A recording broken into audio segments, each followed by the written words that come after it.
Active Radio à l'Aigle, Westrack au Havre. Nous allions nos forces une année encore pour vous faire vivre la 18e édition du festival en direct toute la semaine sur nos radios. Et pour animer ces 2 premières heures de direct, je suis accompagnée de Laurence de 666. Salut Laurence, tu vas bien ? Salut Anaëlle, très bien, et toi ? Super, je suis très heureuse d'être là, de repartir pour couvrir le festival Beauregard. Et Laurence, je crois qu'on va avoir plein de choses à raconter jusqu'à dimanche, car cette 18e édition s'annonce être une édition au record. On reçoit qui aujourd'hui pour en parler ? On écoutera des interviews enregistrées plus tôt cet après-midi avec le groupe de garage rock Dynamite Shakers et les Girls in Hawaii. On retrouvera les locaux The Lanskis. On écoutera également les fans d'Aya Nakamura que nous sommes allés rencontrer hier avant leur concert, très attendu d'ailleurs de la star. Thomas de Station B nous a également récolté une dizaine de témoignages d'artistes normandes passés sur la scène de Beauregard. Et puis pour parler de cette édition record, on retrouve dans quelques instants le co-directeur fondateur du festival Beauregard, Paul Langlois sera notre micro. La musicale en direct du festival Beauregard, c'est parti.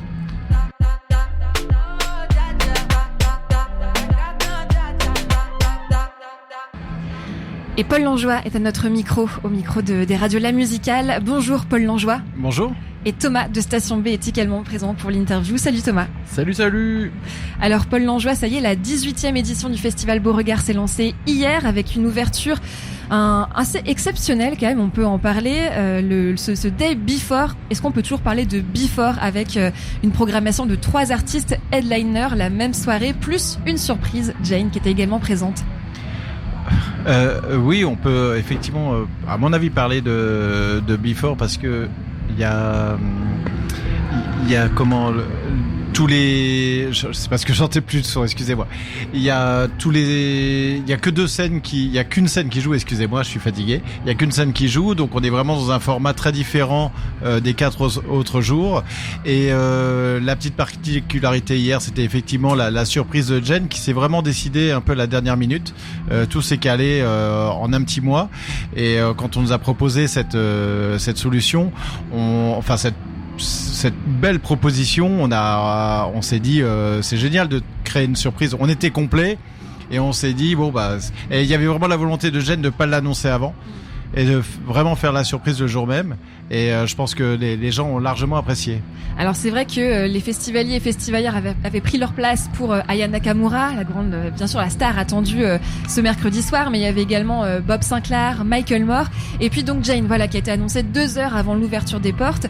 Elle a performé sur une Peugeot 405 break trouvée sur le Bon Coin, je crois, elle a performé au niveau de la régie de la scène jaune pour en fait faire la promotion de son nouvel album Soul System.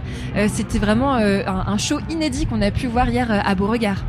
Ouais, 2 sets de 25 minutes. Le premier juste après Bob Sinclair et le deuxième après Aya Nakamura. Donc ça fait quand même 50 minutes de show de Jane avec cette fameuse 405. Ça me faisait penser à la 504 de 113 qui était arrivée sur les victoires de la musique et vraiment ce truc un peu en format sound system avec cette déco de grosses enceintes posées sur la voiture. Ça m'avait fait penser à la valise sur le toit et j'ai trouvé ça très sympathique. Et puis surtout, c'est que ce qu'elle a joué, ça fait très envie d'écouter l'album.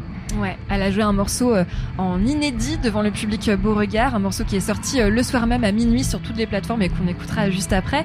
Mais Jane, c'est une artiste qu'on a déjà pu voir sur Beauregard à différentes éditions, mais qui a quand même pu servir de découverte à certains festivaliers et festivalières. C'est quoi l'histoire avec Jane à Beauregard ?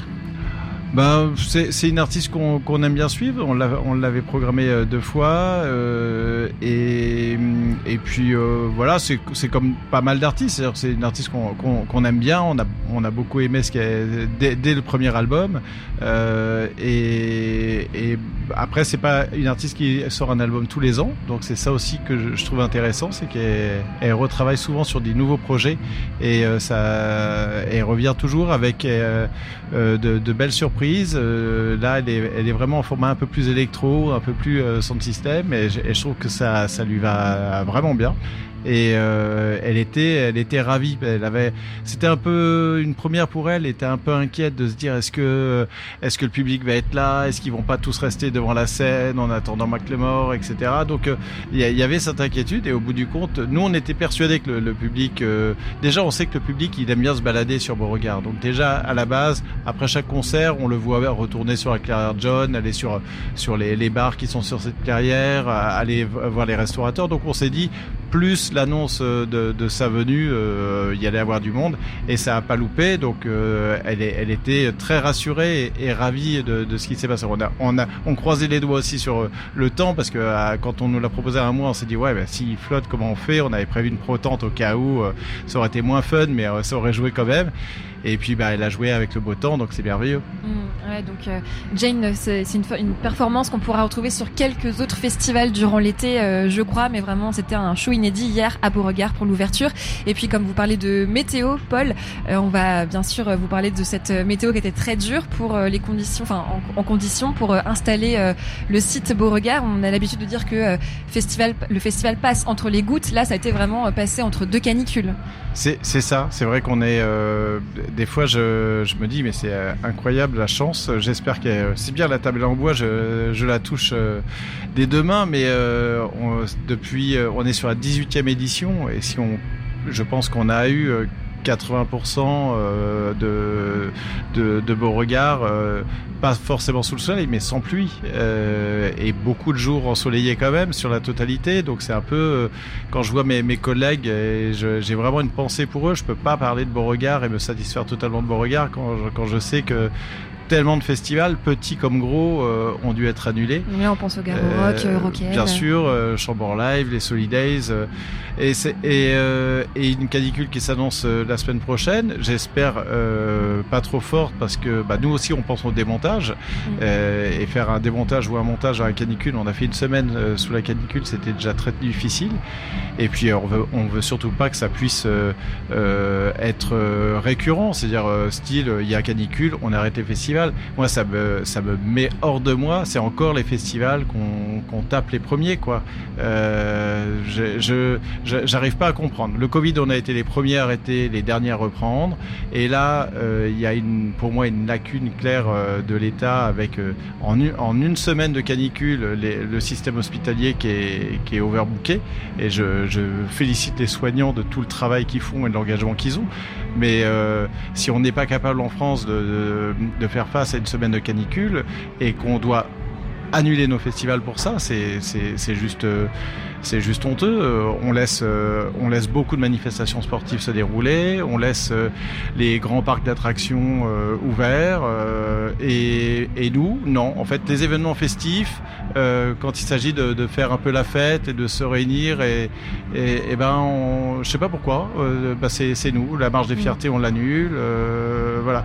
Et pourtant, nous, on aimerait bien avoir une lecture claire du gouvernement là-dessus, c'est-à-dire que à partir de quel stade on décide d'annuler un événement. Un festival, il se reporte pas, il s'annule. Oui. C'est la différence d'un match de foot qui peut se reporter la semaine d'après, la différence d'un parc d'attractions qui peut fermer 2 jours et se réouvrir derrière. Nous, c'est fini, avec toutes les conséquences derrière. Les conseils des restaurateurs des festivals qui perdent toute la cam, les prestataires, les salariés, c'est d'énormes conséquences, et pourtant on se pose pas la question, on annule. Et d'ailleurs, à ce propos, comment ça se passe? Est-ce qu'il y a des assurances ou des choses comme ça? Oui, alors alors les assurances, oui, il y en a, et j'espère que tout le monde avait une bonne assurance, mais c'est un peu comme l'assurance de ta voiture, tu sais, il y a plein d'options, hein. Tu peux prendre tel ou le bris de glace ou pas le bris de glace, la grosse franchise ou la petite franchise, etc. Donc en fonction de ton assurance, un festival c'est la même chose, tu vas être plus ou moins remboursé, mais je pense qu'il y a quand même quelques festivals, malgré une assurance, qui vont perdre gros et qui vont s'interroger clairement sur leur avenir, surtout qu'on avait déjà des festivals